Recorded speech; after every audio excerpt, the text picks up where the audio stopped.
Vous écoutez Sexe, Drogue et Philo avec Amélie Stardust et Alexis Kurodo-Kader. Aujourd'hui, on parle de masculinité.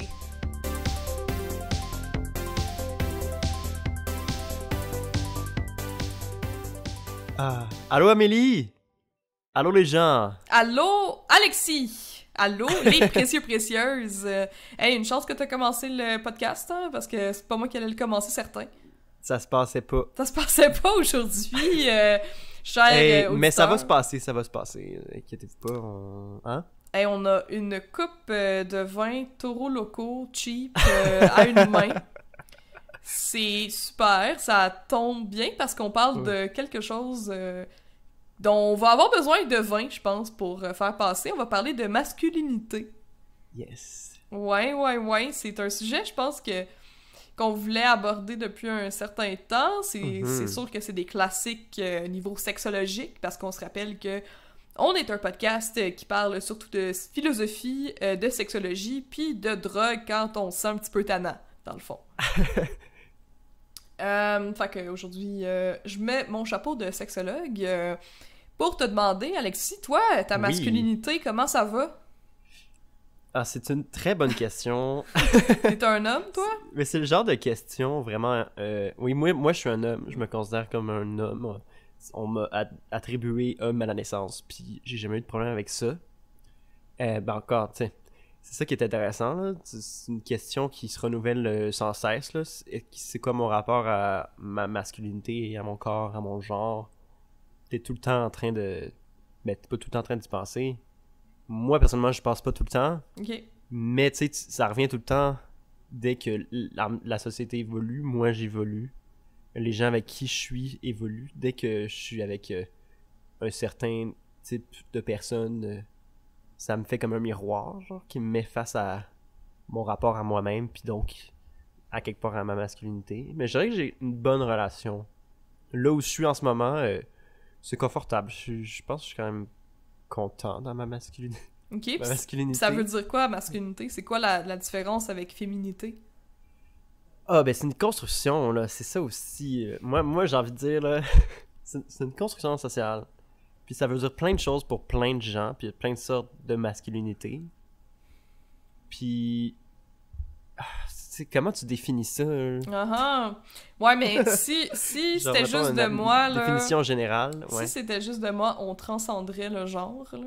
Mm-hmm. Je pense que tous les deux, on est dans une perspective un peu queer aussi, que... Ouais. Bon, le genre, on sait que c'est une construction sociale, c'est ça, c'est comme...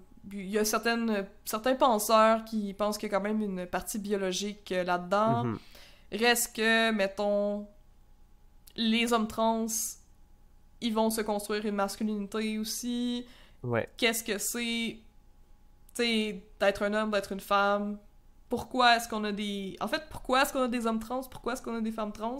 Parce que dans le fond, si c'était juste une question que on peut être qui on veut tout le temps, est-ce qu'on irait jusque-là? Tu sais, c'est des questions peut-être pour un autre épisode. Oui. Mais, ouais, la masculinité en ce moment, elle a quand même... elle l'a rough dans les premières fois de l'histoire de l'humanité, quand même. Non, c'est le fun. Elle le mérite. Elle le mérite un petit peu. Faut se dire que, mettons qu'on définit masculinité, on peut y aller avec des caractéristiques... bon, genre l'archétype, là. Un regroupement de caractéristiques qui sont typiquement associées aux hommes. C'est ça. Tu sais, genre... typiquement, là, t'as la virilité. C'est associé à des... comme... Être un protecteur, être la personne qui subvient aux besoins, tu sais, financiers. Ça, c'est un stéréotype. Tu sais, c'est un attribut qui est plus masculin. Faire du sport, avoir une barbe, être fort, manger du barbecue, avoir un char, regarder le hockey. Aimer les machines, les guns. Ouais, c'est ça. En ce moment, on remet en question, comme on a dit, le genre, les stéréotypes. Mais j'ai l'impression que, là, avec les mouvements féministes et tout, où on... En tant que femme, parce que moi je me considère comme une femme, je suis une femme cisgenre, en tant que femme, j'ai l'impression qu'il y a quand même eu pas mal de discussions sur la féminité, sur qu'est-ce que c'est de se l'approprier, qu'est-ce que c'est de sortir des stéréotypes de genre, de se sentir en pouvoir en s'appropriant, en fait, certains traits qui étaient stéréotypiquement féminins, mais de un peu changer leur signification. Par exemple, il y a eu un bout où on essayait de s'éloigner de la féminité, c'est-à-dire on voulait être plus androgyne, ou on voulait porter des pantalons. Genre, tu sors des stéréotypes, là. Vraiment, là. Tu les renies. Ouais, mais c'est ça, c'était pas juste de sortir de ces stéréotypes-là, c'était de les renier, tu sais, c'était carrément dans les années 80, 70, 80, 90, tu sais, on voulait pas de rose, c'était comme anti-rose, est-ce que on peut avoir quelque chose de plus masculin, même, en fait, ça c'était la discussion, mais là on l'a vu récemment dans des films, dans les médias, que on veut des personnages, par exemple, féminins dans des films qui ont pas d'intérêt romantique, qui ont des carrières, qui sont fortes, indépendantes, tout ça. Alors que, d'un autre côté, surtout dans la communauté queer, où je pense qu'on est souvent les précurseurs de changement, je pense que ça fait du sens, parce qu'on est habitué de se poser des questions, puis tout ça.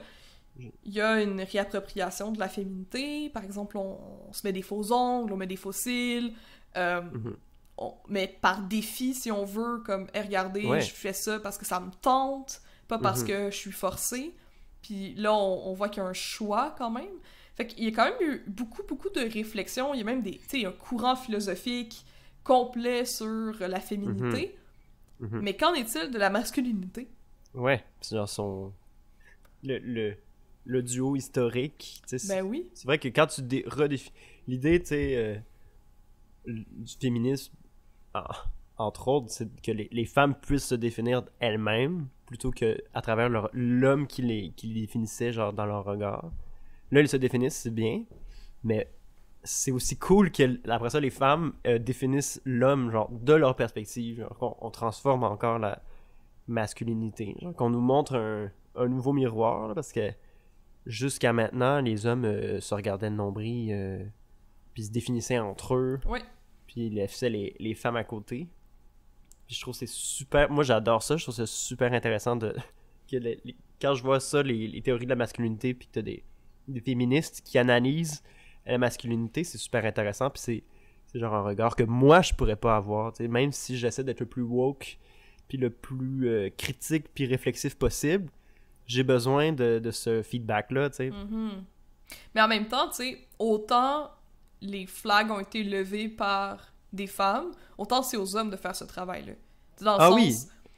tu sais, récemment, je pense qu'on a beaucoup... Tu sais, je trouve ça intéressant ce que tu dis de genre changer la lunette, que c'est pas juste les hommes qui se considèrent entre eux, puis qui s'expériencent entre eux, puis que c'est juste ça qu'on a, mettons, dans la littérature, puis que c'est ça le discours, tu sais, parce que le discours, puis le patriarcat, il a toujours été fondé par les hommes, pour les hommes, mais aussi contre les hommes. Puis là, on a des femmes, tu sais, maintenant qui peuvent parler, puis qui peuvent parler de leur expérience, fait qu'on a d'autres perspectives. Mais moi, ce que je vois beaucoup, c'est que les hommes, ils ont souvent honte. Du moins dans mon entourage, dans les personnes qui écoutent, puis qui se renseignent sur la masculinité, puis sur l'histoire, tu sais, veut pas...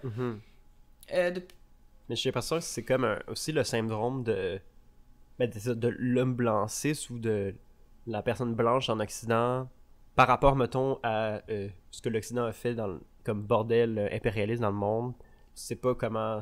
Tu sais, t'es comme, c'est ma culture, entre guillemets. De la même manière, genre, t'as l'homme blanc qui est comme... Genre, moi, l'homme blanc cis qui... qu'est-ce que je peux faire? C'est difficile de... Tu sais, oui, tu t'écoutes, tu veux écouter parce que tu sais qu'historiquement, c'était pas le cas. Mais t'as honte et t'oses pas, des fois, il y a beaucoup de gens qui osent pas agir, qui sont comme, mais qu'est-ce que je peux dire, qu'est-ce que je peux pas dire? C'est ça qu'on entend beaucoup. Ouais, ben, tu sais, précisément, je pense que, mettons qu'on y va plus précis, de ce qu'on parle, c'est, mettons, full dans l'actualité, tu sais, récemment avec toutes les dénonciations d'agressions sexuelles. Puis comme quoi, est-ce que la plupart des agresseurs sexuels, puis là je dis la plupart, là, ma gang de Not All Men, là, comme... Garde! Si vous avez à mourir sur cette montagne-là, là, mourrez donc, ok? Comme pour vrai, là, comme ça va faire, ok? Not All Men, ben oui, Not All Men. Regarde, ça suffit, on l'a dit une fois, on leur dira plus. Si vous voulez qu'on leur dise, envoyez-nous un chèque. Puis on le fera. Voilà. Sponsorisez-nous, là, ben... En tout cas... C'est genre Sex, Drogue et Philo, sponsorisé par des pilules rouges. En tout cas, ce que je voulais dire... Je pense pas qu'il y ça. Ouais, mettons avec toutes les agressions sexuelles qu'il y a eu récemment, avec le mouvement MeToo, dit son nom, tout ça. Là, t'as plein d'hommes qui sont dénoncés, puis là, c'est un peu effrayant parce qu'on a l'impression que, hey, finalement, c'est sûr que non seulement tu connais quelqu'un dans ton entourage qui est une victime, mais sûrement un agresseur. Puis c'est pas parce que la personne est fine avec toi qu'elle a pas commis une agression, ou que, tu sais, on a parlé d'identité le dernier épisode. Ben, justement, tu sais, oui, peut-être qu'elle a évolué, peut-être qu'elle est différente maintenant, mais elle a commis un geste grave, peut-être qu'elle est l'antagoniste, puis qu'elle est le monstre dans l'histoire de quelqu'un d'autre. Puis là, en tant qu'homme, de ce que je comprends, c'est comme, ok, what the fuck, que moi, ma masculinité, elle est entachée par ça.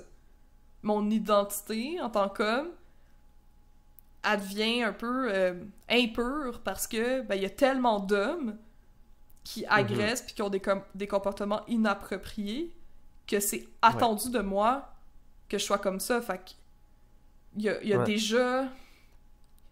Il y a quelque chose... Tu sais, t'as déjà de quoi à prouver, en fait, que t'es pas de même. Oui. Mais quand tu y penses, c'est un peu comme... Il y a les hommes... Je sais pas comment dire. Justement, qui vont se plaindre de ça, d'être comme...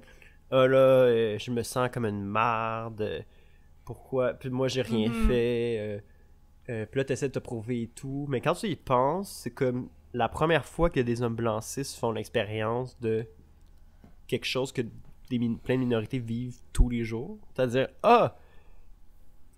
comme il y a un regard de toi qui est imposé par les autres, il faut que tu te prouves. Sauf que là, justement, la différence avec l'homme blanc cis, c'est que c'est des préjugés qui sont fondés dans la réalité, dans le sens où, genre, ce miroir-là qu'on met en pleine face, genre à moi, que comme il y a plein de whack, puis que moi, j'ai certainement plein de trucs à déconstruire, puis que je continue de déconstruire, puis que je fais des choses whack que j'en ai faites, puis je le sais pas, puis que je vis avec. Mais je pense qu'il y a beaucoup d'hommes blancs qui oublient... Le chien. Mais il y a beaucoup d'hommes blancs qui oublient, d'hommes blancs cis, qui oublient que genre, yo, t'es vraiment pas tout seul dans ce bateau-là de se sentir comme de la merde, puis de te remettre en question dans ton identité. Genre, ça a l'air funky parce que c'est la première fois que tu le fais de ta vie, parce que t'étais dans une situation privilégiée, mais comme welcome to the club. Ouais, c'est ça. Bienvenue dans le club. Ben, tu sais, je pense que... Hey, j'arrête pas de dire ben, tu sais. En tout cas. Je pense qu'on est à une époque quand même intéressante à ce niveau-là, parce que comme tu dis, c'est peut-être la première fois que là, il y a certaines personnes, tu sais, les hommes blancs, mais comme les hommes aussi... T'sais, pas juste blanc là, pour la masculinité, mais tu sais, les hommes au niveau qui se rendent compte que c'est un problème, que leurs comportements sont problématiques, ou du moins ils se font mettre leur agissement sous le nez. Parce que il y a une affaire aussi, je trouve, on a tendance à voir les personnes qui commettent des actes déplacés ou qui ont une masculinité toxique comme si il était pas capable de se contrôler, ou comme s'il savait pas que c'était pas correct, qu'est-ce qu'il faisait. Mais moi, j'ai l'impression que c'est de mettre la barre vraiment trop basse. Parce que... Puis c'est, en plus, d'embarquer dans leur jeu, parce que si, comme je disais tantôt, s'il y a bien une chose qu'on sait maintenant du patriarcat, c'est que c'est super mauvais pour les hommes. Tu sais, c'est pas juste contre les femmes, les personnes non-binaires, tout ça. c'est mauvais pour les hommes parce que ça vous force... Premièrement, ça vous met une pression incroyable de correspondre à certains stéréotypes qui sont c'est inatteignables. Une violence pour les garçons, là, c'est super violent, là, ce qu'on inflige pour les faire rentrer dans le moule de l'aridité du stéréotype de l'homme fort et inflexible. Ouais, genre, pleure pas. T'infliges ça à des enfants, tu sais, c'est comme... Tu sais, pleure pas, fais du sport, si tu gagnes pas, t'es poche, si tu cours pas plus vite que les autres, t'es mieux d'être plus intelligent. Tu sais, on a beaucoup empêché les hommes de... Comment je pourrais dire ça? D'exploiter à pleine capacité leur capacité... Ben là, attends, je me répète. Attends. D'exploiter à leur plein potentiel leur capacité cognitive puis affective. Ouais. Parce que là, les hommes arrivent dans la vingtaine puis ils ont pas le même développement... Ils sont pas rendus au même stade de développement psycho-affectif que les femmes, en général. C'est fou, ça. Genre, une culture qui impose des mécanismes qui fait en sorte que, genre, le développement de ton cerveau... Il est retardé. Puis de ta personnalité, c'est complètement. fucked up. Puis ça, c'est normal. Ouais, puis c'est parce que, mettons que t'as jamais appris à prendre soin des autres. T'as jamais appris à te mettre à la place des autres. Quand t'es une fille, ou quand t'es élevée comme une fille, tu te fais apprendre à prendre soin des autres, que ce soit par les jeux, parce que si tu le fais pas, on te réprimande, parce qu'on te fait parler de tes émotions, parce qu'on te fait dessiner, on te fait t'exprimer de d'autres façons, puis qu'on cultive les groupes d'amis, beaucoup. En fait, l'amitié entre les filles, les femmes, est vraiment très valorisée, alors que c'est plutôt la compétition, même amicale, qui est valorisée avec les gars. Même si tu fais partie du même groupe social. Ah oui, puis même si c'était un bro, il y a toujours comme une hiérarchie qui va comme se forcer, justement parce qu'on la mythologie du mâle alpha, genre, puis que tout le monde est comme une stratifié. Ouais, absolument. Puis tu sais, le concept de genre, les filles, elles se racontent des trucs, tu sais, elles parlent dans le dos du monde, whatever. Ouais, c'est encouragé, mais ça fait en sorte que ça développe des capacités d'analyse. Non, mais c'est vrai, parce que c'est comme, qu'est-ce que cette personne-là a dit? Qu'est-ce que cette personne-là a fait? Puis là, on s'intéresse vraiment beaucoup au comportement des autres personnes. Là, on parle en généralité, bien sûr. Alors que les gars, c'est pas ça. Ouais, mais c'est comme d'un côté, ta place dans ta communauté dépend de tes capacités, justement, d'analyse puis de psycho-affective. D'autre part, t'as les hommes que c'est 0% t'as besoin de ces capacités-là pour être considéré dans ta communauté. Il faut juste que tu fasses des stunts un peu... Ben, faut que tu sois drôle. C'est pas les mêmes critères. Les gars, faut que vous fassiez des jokes qui matchent avec le milieu social où vous êtes, puis que vous soyez dans une gang, dans une équipe de sport, d'impro. Tu sois cool somehow. Ouais. Mais t'as pas besoin de faire grand-chose. Non, mais honnêtement... Effectivement. Puis c'est aussi, d'autant plus, t'as pas besoin de faire grand-chose. Puis ça fait aussi que si ça donne que tu colles pas genre au stéréotype, ben t'es automatiquement downgradé. Ouais, t'es isolé. Downgradé. Puis rapidement, c'est ta masculinité qui est mise en question. Tu sais, les insultes que les gars ils se lancent, mettons au secondaire, c'est des affaires genre... ben, excusez le langage, mais tu sais, tapette, fif, tu sais, des insultes qui sont liées à des trucs comme de masculinité, parce que... C'est fou comme c'est ça, genre, le plus insultant qu'on peut te dire, c'est remettre en question ta masculinité. Puis, c'est comme c'est fou quand même que de remettre en question ta masculinité, c'est de remettre en question ton orientation sexuelle. Parce que c'est étroitement lié, en fait. Ouais. Parce que quand t'es un homme gay, t'es associé à des trucs plus comme féminins. Fait que ça, c'est mauvais. C'est vu comme mauvais.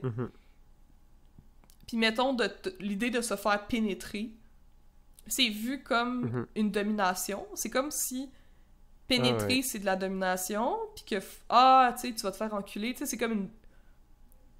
Puis même, tu sais, même dans les codes homosexuels, là, on est encore là-dedans. Ouais, là. absolument, tu sais, la personne qui qui pénètre, c'est le top, c'est le masculin, c'est la...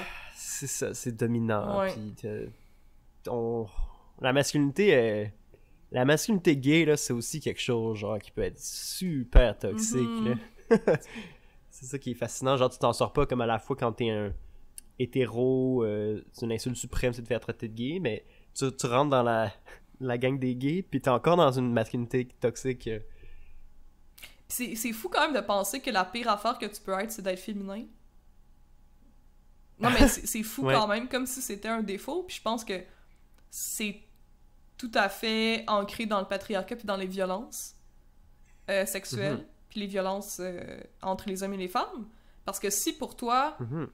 le féminin, c'est l'injure par excellence, Ben c'est ça, à côté les femmes à côté de toi là, qui t'entendent insulter un autre dude, le traiter. ouais, de femmelette, je m'excuse, mais comme... Mhm. Puis c'est même, tu sais, c'est le genre d'affaire que les gens vont se défendre en disant ah, c'est une expression et tout. Mais c'est le genre de truc intériorisé qui est pas déconstruit, qu'on a l'impression que c'est juste des expressions, qu'on se rend pas compte de ce qu'on perpétue, genre, de ce qu'on essentialise finalement, pour reprendre notre mot Ouais, préféré. l'essentialisme. Ah! L'ennemi numéro 1. Yeah! Ouais. Fait que la masculinité, en ce moment, elle a la vie dure. Parce que il y a très peu de modèles de masculinité saine. Je pense que on est dans une époque ou un moment où on est encore en train de se demander c'est quoi une masculinité saine. On est capable de définir masculinité toxique, on est capable de comprendre que Ouais. c'est une masculinité qui t'obsède puis qui fait en sorte que t'es pas capable d'être toi-même parce que t'es trop axé sur correspondre à des stéréotypes qui sont dommageables pour toi et ton entourage. Ok, mettons qu'on définit ça de même, là. Ça, c'est encore ma casquette de sexologue. Quote me on that, guys. Mais de la masculinité saine, ça, c'est comme pas encore évident. Mais il y a beaucoup de gens qui vont dire que en fait, la masculinité saine, ça se peut pas parce que toute masculinité est à quelque part toxique. Genre. Puis c'est aussi ce genre de discours-là qui fait en sorte que les hommes cis se sentent, c'est comme oh shit, c'est comme ok, what now, genre c'est comme s'il y a pas de porte de sortie, c'est hautement confrontant. Genre. Puis au-delà du fait que c'est un peu mérité dans le sens où t'es confronté puis tu te remets en question, c'est quand même important d'avoir une... Tu sais, il faut se rebâtir des nouveaux idéaux, des nouveaux archétypes, des nouvelles figures, tu sais, des nouveaux modèles. C'est intéressant parce que toute la communauté queer, puis les femmes, c'est important d'avoir des modèles féminins dans la communauté des personnes queer, dans l'imaginaire collectif. Mais c'est un truc qui est amusant dont on parle moins, c'est qu'on a aussi besoin de modèles de masculinité positive, de masculinité cool. Puis, une masculinité douce, peut-être, même. Ouais, ben est-ce qu'une masculinité où on a complètement changé la définition, les propriétés de ce que c'est que d'être un homme, genre. Tu as enlevé tout le panier puis tu remets les choses une par une. On peut-tu pas en parler de choses qui pourraient être saines pour une masculinité? Peut-être des trucs à faire réfléchir. Ah ouais, donc. Est-ce que toi, t'as des idées? En tant qu'homme? Mettons qu'on a une boîte à lunch, là. Là, on a la masculinité devant nous, là, puis on y met des choses dans sa boîte à lunch. T'as besoin de ça, là. Ah ben, c'est important. Je dirais, tu mets dans ta boîte à lunch la capacité d'accepter le fait de se sentir vulnérable, par exemple. Oui. La capacité de laisser ses émotions nous habiter. Puis pas seulement celles qui sont Ça, violentes. Non, c'est ça. Puis d'essayer de comprendre ces émotions-là. Tu sais, tu les laisses... Parce que tu les laisses t'habiter, t'es capable de les regarder. D'avoir une relation saine avec ça. Tu acceptes que tout ce que t'associais, genre, toutes les manières de t'habiller, de gesticuler, tu sais, toutes les maniérismes, les trucs associés genre au fait d'être masculin ou féminin, puis qu'au final, t'es capable de déconstruire ça, tu sais, comme... Mais là, ce que tu dis, c'est pas ancré dans la masculinité, c'est des choses qu'un Ah, être humain, en général, c'est quand même cool. Mais c'est ça, ce que j'ai envie de dire, c'est comme... Dans ta boîte à lunch, il y a pas, genre, une manière de bouger, là. Ouais. Ça, tu laisses hors de ta définition de masculinité, puis ça appartient aux gens. C'est Mhm. comme que tu mets du vernis, des jupes, des cheveux longs, du maquillage et tout. Ça, j'ai envie de pas le mettre dans la boîte à Ouais. lunch, genre. Puis que là, c'est comme quelqu'un, peu importe ce que tu veux faire. Fait que dans la boîte à lunch de la masculinité, c'est ça, en fait, j'ai l'impression... Moi, ce que je m'en allais dire, tu mets juste, j'allais dire des choses qui font un être humain sain. Mais comme je suis pas capable de penser à quelque chose qui définirait genre de manière positive la masculinité. Ah, c'est dommage, quand même. C'est telling, mais je sais, ça en mais... dit beaucoup. C'est pas moi, j'ai des personnes dans ma tête, comme des hommes que je connais, que je côtoie. Par exemple, toi. Par exemple, mon chum. Par exemple, des personnes sur YouTube que je connais pas personnellement, mais qui exhibent, il me semble, des caractéristiques qui sont plutôt masculines, dans le sens où je les vois pas nécessairement chez les autres femmes cisgenres autour de moi, ou c'est des choses que je trouve qui sont très associées à la masculinité, que je trouve qui sont agréables, mais en même temps, j'ai pas envie d'être une personne qui donne un mode d'emploi. Ouais, ben c'est ça qui...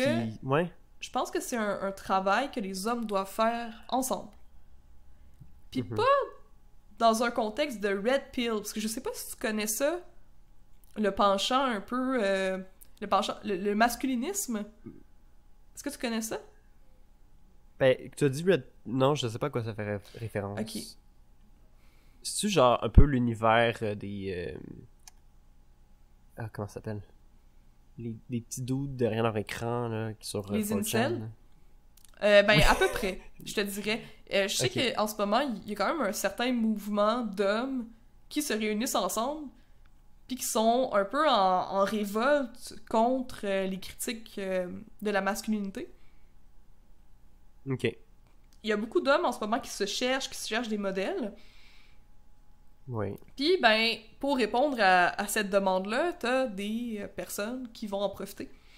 Qui vont en profiter pour faire passer leur haine des femmes et des personnes qui ne sont pas des hommes cisgenres comme étant des conseils de vie potables, qui vont donner des conférences, qui vont écrire sur le sujet, par exemple des coachs de séduction qui vont parler de comment être une personne dominante, puis un peu, en fait, se révolter contre l'idée que la masculinité telle qu'elle est présentée depuis des siècles et des siècles est problématique, puis qu'il faudrait plutôt redoubler d'efforts pour vaincre, en fait, ce féminisme-là.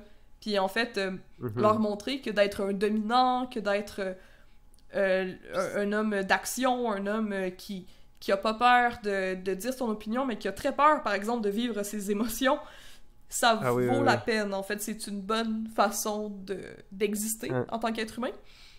C'est assez effrayant, je te dirais. Ah, c'est weird. Puis il y a tout un renouvellement aussi de... C'est ça, c'est pas juste on ramène les mêmes affaires qu'avant, genre. C'est comme face à comme la menace, entre guillemets, la féministe. Ils sortent des nouvelles théories, ils raffinent. Comme il y a toutes des nouvelles hiérarchies, là, que tu vois ça, genre... Moi, je vois ça un peu parodié, mais comme de l'homme, genre alpha, puis bêta, gamma, absolument. zeta, tout ce que tu veux. Puis là comme il y a toute une littérature dans les 4chan de ce monde où les gens ils théorisent là-dessus puis ils expliquent genre comment te... Mais ça c'est full genre, tu sais quand tu regardes ça, c'est des gens qui sont en crise par rapport à l'identité, qui essaient de construire des modèles, mais des modèles complètement fucked up, puis à côté de la plaque, puis toxiques. C'est difficile de trouver des modèles de masculinité qui sont saines ou qui correspondent. Mais qu'est-ce que je vois, comme tu dis, c'est que non seulement ils sont en quête d'une identité, puis qu'ils sont perdus, ils sont immensément malheureux. Puis je pense que ça a le rapport avec justement le patriarcat. Je pense que c'est là que le patriarcat laisse tomber les hommes, dans le sens où si tu corresponds pas au modèle, si t'as pas le pouvoir absolu puis tous les privilèges, c'est un peu comme si t'avais un échec, tu sais, comme si t'étais un échec total en tant qu'homme. Mais c'est un système de domination, Ouais. tu sais, comme y a pas c'est pas vrai que c'est un discours social où tous les hommes sont égaux, là, tu sais, Mhm. c'est comme un truc qui est construit comme beaucoup de discours d'organisation de la société. C'est pas inclusif, là, c'est pas écrit pour être comme ça, fait qu'il va y avoir 80% des hommes malheureux parce qu'ils essaient de correspondre à des codes puis de fitter. Puis t'as d'autres qui collent au code, puis qui, tu sais, il y a tout le temps comme un... Je sais pas quoi dire, c'est déprimant. Ben, c'est déprimant, mais en même temps, tu vois, moi, dans ma pratique privée de sexologue, je vois quand même, peut-être parce que, je veux dire, on s'entend que mes données sont pas probantes, ok, de ce que je vais dire, parce que les personnes qui viennent me voir, ils viennent me voir parce que j'ai une approche féministe. Fait que déjà là, il y a une certaine ouverture d'esprit, mais les hommes qui viennent me voir, souvent, ils me parlent de cette peur de correspondre trop au stéréotype de la masculinité, puis qu'ils veulent se trouver des modèles, puis qu'ils veulent changer. Okay. C'est un bon début, c'est comme arriver avec cette prémisse-là, c'est comme l'alcoolique qui dit j'ai besoin d'aide. Mais c'est ça, mais je pense qu'il y a quand même cette évolution-là dans notre génération, puis dans les générations qui s'en viennent, puis je sais qu'il faut pas tomber dans les générations futures vont nous sauver, mais reste que on est meilleur que nos parents, puis nos enfants vont être meilleurs que nous. Écoute, c'est ça qu'on veut, c'est le progrès. C'est là qu'on se dirige. Il y a de plus en plus d'informations, plus en plus de communication, que ce soit en ligne ou à l'école, dans les cours de sexualité. On parle de communication, on parle de consentement. Fait que là, les hommes ils commencent à se questionner, ok, mais comment est-ce que j'entre en relation avec des personnes si c'est pas par domination? Non, mais, tu sais, c'est pas... Non, mais c'est ça, je ris, mais c'est jamais littéral, c'est full... Ouais. Mais c'est une vraie question, tu sais. Puis c'est l'ultime question, là, qui sauve des vies aussi. Comme quand tu te poses cette question-là, tu sais, se poser cette question-là, prendre le moment de se dire, comment je fais pour... Tu sais, même pas de manière littérale, mais ça va peut-être t'empêcher de faire une agression. Tu vas voir une personne pour ce qu'elle est, puis un peu moins comme de objectifier. Puis déjà ça, c'est comme... Absolument, de pas voir les femmes comme des trophées ou des choses qui... Parce que je dis des choses, non pas des individus, mais des choses qui mettent en valeur ta masculinité, tu sais. Puis ça, je trouve ça bien. Puis je suis contente de voir ça. Puis c'est chouette. Ouais, puis c'est normal d'être inconfortable dans cette remise en question-là. Ouais. Puis ce que je trouve bien aussi, c'est que, moi en tout cas, qui fait partie de la communauté queer, en tant que bisexuel assumé, c'est moi qui ai le meilleur drapeau, elle est toute chier. C'est que... c'est vrai qu'il est beau. C'est vrai qu'il est beau, écoute, votre drapeau. Le meilleur drapeau de l'histoire de l'humanité, LGBTQ+. Je suis contente, moi, de voir des hommes cisgenres straight prendre des trucs de la communauté queer. Moi, je suis pas comme fâchée. Je suis pas fâchée, moi, de voir des hommes hétéros qui se mettent du vernis, puis j'ai du temple, là, qui s'habillent comme ça dépend de quelle manière c'est fait. Mais genre, l'idée, moi non plus, je suis pas fâché, parce que l'idée, c'est, genre, les prémices derrière ça, genre, les hommes qui mettent du vernis et tout, c'est un principe émancipatoire. Genre, tu t'émancipes de codes, de trucs et tout. Puis si c'est bon pour moi, c'est bon pour n'importe qui. Genre. Moi, je veux que mon voisin straight cis porte des jupes. Go for it. Parce qu'on s'éloigne du fait que c'est associé à la masculinité. À la féminité, je veux dire, puis que c'est de la domination. Tu veux, en fait, c'est le fun si la communauté queer peut, genre, produire des exemples, genre, des discours qui permettent de construire une nouvelle masculinité. Oui, absolument. Si on peut être un moteur de changement, genre, go for it, prends les trucs. En même temps, on est quand même une communauté qui a été quand même marginalisée beaucoup, puis encore aujourd'hui, qui se fait taper dessus parce qu'on est queer. Fait que c'est un petit peu poche des fois de voir des gens cisgenres qui prennent ça puis qui sont comme applaudis alors que nous autres, on est comme châtiés. Là. C'est comme... On s'est fait rire de nous pendant des années parce qu'on portait du vernis, puis là... Jay du Temple met du vernis, puis là, il fait la cover de Elle Québec, là. C'est comme, ok, c'est un peu plate, mais en même temps, je suis comme, pour vrai, empruntez-nous des affaires, mais arrêtez de tuer des femmes, tu sais. Dans le sens, ça me dérange pas si ça fait partie d'un cheminement puis d'un brainstorming de qu'est-ce que c'est la masculinité. On va essayer des affaires de d'autres identités. Puis si c'est une perspective critique puis genre réflexive, le gars straight qui porte des jupes, quand tu vas demander tu portes des jupes, il va dire ouais ben je me suis inspiré de la communauté queer, je trouve ça vraiment intéressant comme modèle de masculinité. Puis j'ai envie de me rapprocher de cette masculinité-là. Puis non, ça remet pas en question le fait que je suis attiré sexuellement par les femmes. Ben c'est ça. Fait que ça, c'est comme nice, genre, go for it, mais fais pas comme, ah oui, je suis trop cool, je porte du vernis, puis que tu dis pas. Ouais, puis que tu donnes pas à César ce qui revient à César. Ouais. C'est pas ta petite. Ouais, ben, c'est sûr que si ça te fait devenir. Tu sais, tu fais juste ça pour avoir comme des points de wokeness, puis avoir l'air moins prédateur alors que t'es un prédateur. On s'entend que c'est problématique, mais on. Ah, puis il y en a tellement. Oui, il y en a tellement, puis on en a vu, gens qui on ont en connaît. Des points de wokeness. Mais on s'entend qu'on est dans une période de transition, puis j'espère qu'on va tout le temps être dans une période de transition, peu importe pour quel sujet. Oui, tout perpétuellement. C'est ça une société. On veut que ça brasse. Mais tu sais, comme on a parlé tantôt, au niveau des red pill puis des incels, ben, dans le monde, en ce moment, on a une vague de droite. Puis c'est super effrayant, puis ça va coûter la vie de personne, puis genre, what the fuck. Mais en même temps, si on regarde, tu sais, pour voir qu'est-ce qui va se passer dans le futur, la meilleure manière, c'est de regarder le passé, parce qu'on est des humains, puis on n'apprend pas de nos erreurs, là, souvent. Ben, quand il y a des vagues de changement, puis de gauche, il y a des courtes vagues de droite qui suivent. Ouais. Toujours un petit jus, parce que les gens sont comme non, je veux pas manger des petits pois, j'en ai jamais mangé. Puis là éventuellement ils apprennent qu'il faut bien qu'ils mangent des petits pois, sinon ils je sais pas. Ben qu'ils ont le droit de manger des petits. En fait, c'est genre arrête de tuer des gens qui mangent des petits pois.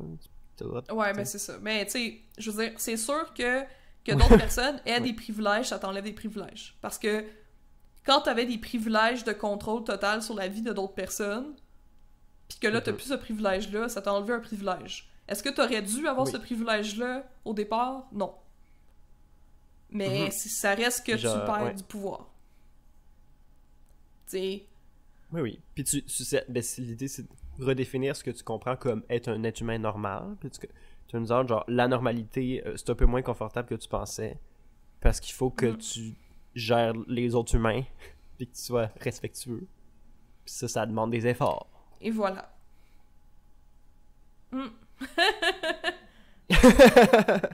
Mais moi, j'en connais... je veux dire, moi, tu sais, je suis pas un homme.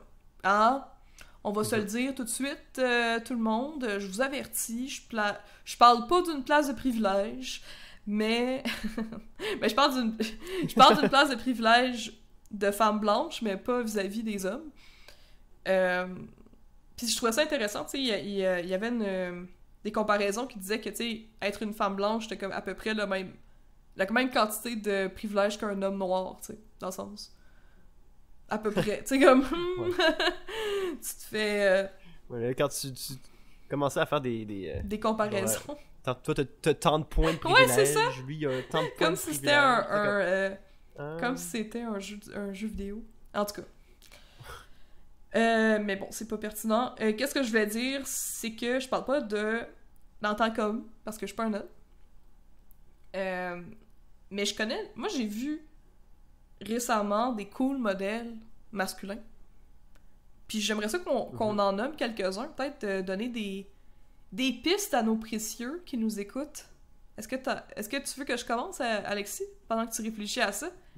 Vas-y, je te pitch tout le temps ça, moi. À la fin des épisodes, je te dis, OK, je te pose une question, on devrait peut-être se partir un petit Google Doc avec c'est quoi les questions qu'on va se poser, ça nous faciliterait la vie.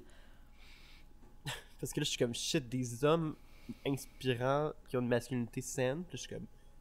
des gens de personnalité publique, genre, c'est pas genre des gens que je Avoue que les gars que tu penses, finalement, c'était des femmes trans. Ça arrive souvent. Ça arrive souvent. Ça arrive souvent, Ouais, c'est que vrai. finalement, c'était des femmes trans tout ce temps.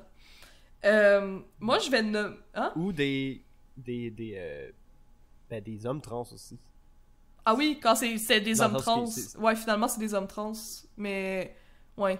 Puis qu'eux, ils ont une cool masculinité parce qu'ils ils ont réfléchi à Ouais. ça longtemps. Oui. Puis on leur a imposé des stéréotypes genre qui les rendaient inconfortables. Puis là, ils ont tout Ouais. vu. Ils ont tout vu. Vous cherchez un sage, là? Allez voir un homme trans. Voilà, moi je fais des stéréotypes positifs, let's go. Ben, moi je pourrais nommer... J'aime beaucoup le YouTuber qui est anglophone, mais qui est canadien, qui s'appelle Curtis Connor. Il fait de la comédie, c'est un humoriste, ok? On s'entend que son contenu, c'est pas un contenu philosophique, c'est pas un contenu de justice sociale nécessairement. Par contre, il en glisse des mots. Tu sais, on voit clairement c'est quoi sa position politique. Ouais. Il fait des call-outs à la masculinité toxique dans certaines vidéos. Je le trouve vraiment relax. Puis tu sais, je voulais pas donner de conseils how to be, comment être un homme sain, là. Parce que premièrement, je le sais pas, tu sais, je veux dire, j'écrirais ce livre-là si je pouvais, puis je me ferais des millions de dollars, mais je l'ai pas le guide, en fait. Mhm. Mais reste que je trouve qu'il a l'air d'avoir, dans ce qu'il montre, en tout cas, il a l'air d'avoir un certain calme, tu sais, une certaine prestance qui est très réconfortante.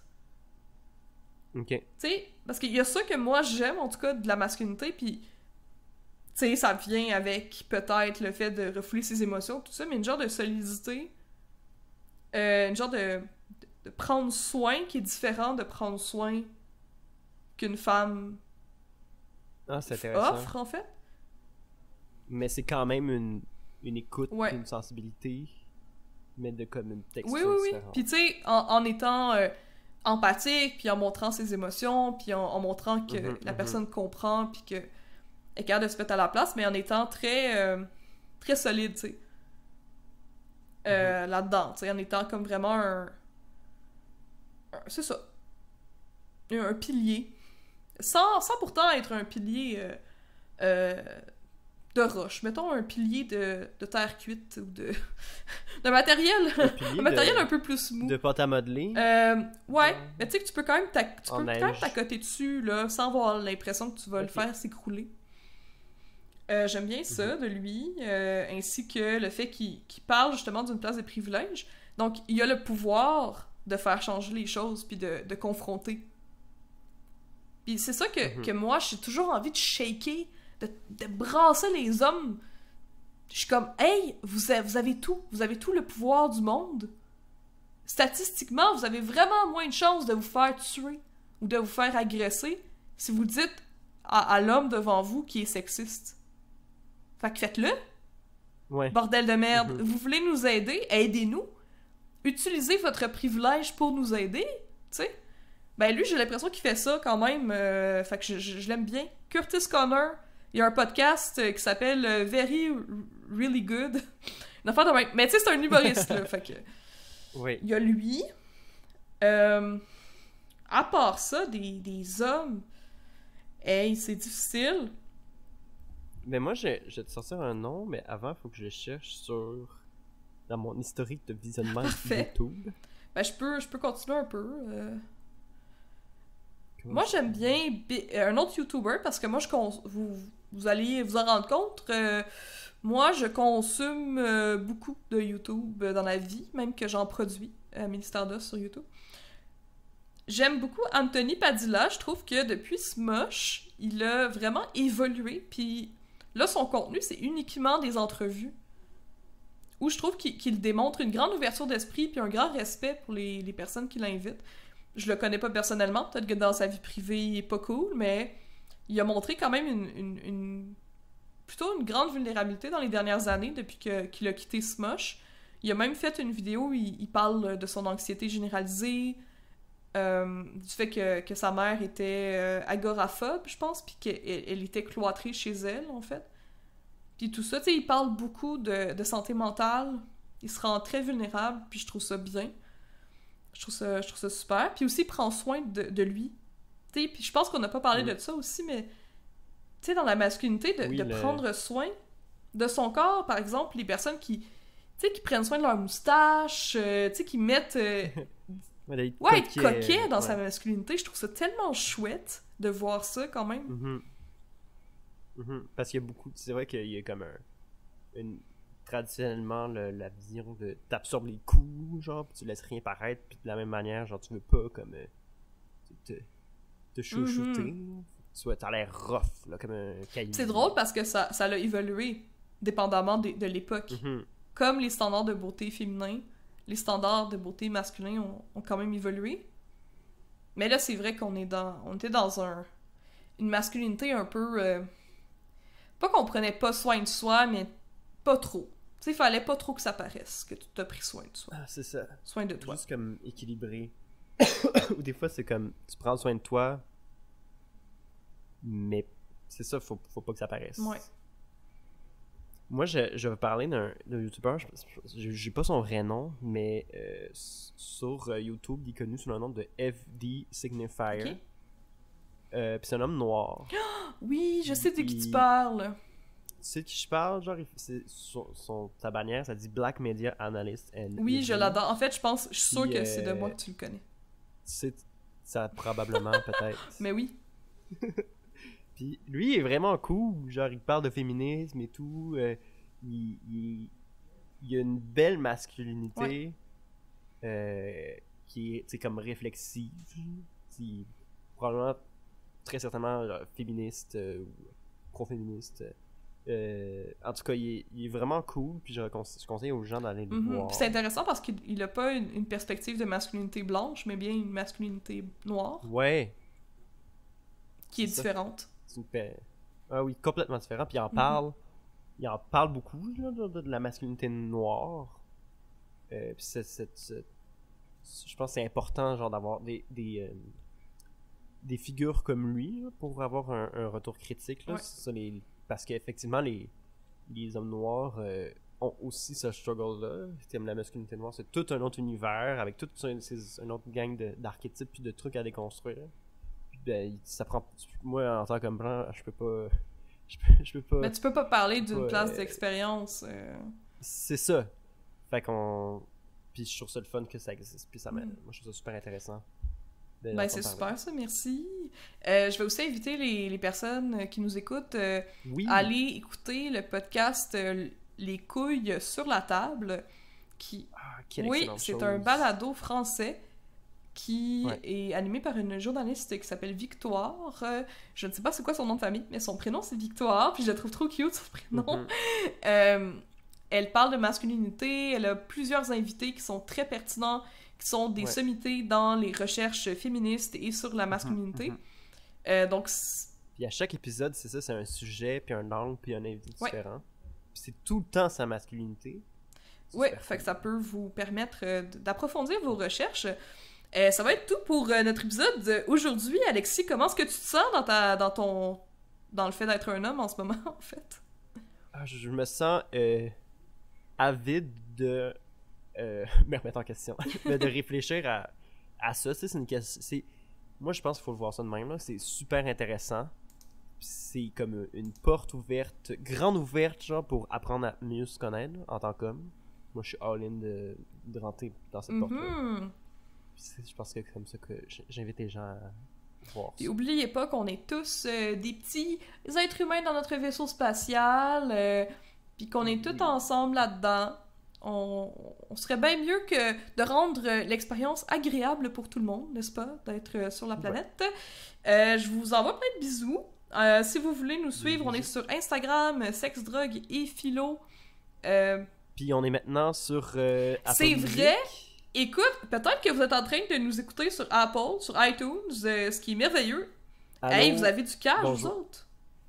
Pour vous acheter. Puis si vous êtes sur Spotify, puis que vous êtes comme, man, je peux pas utiliser mon compte Apple, ben maintenant, vous pouvez. Oui, vous pouvez. Vous pouvez écouter sur les deux en même temps, une oreille Apple, puis une oreille Spotify. C'est fou.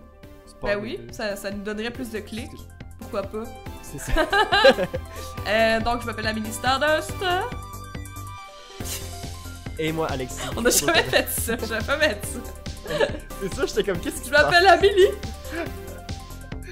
Ok? Ok, en tout cas. Merci de Ben, on vous dit au revoir.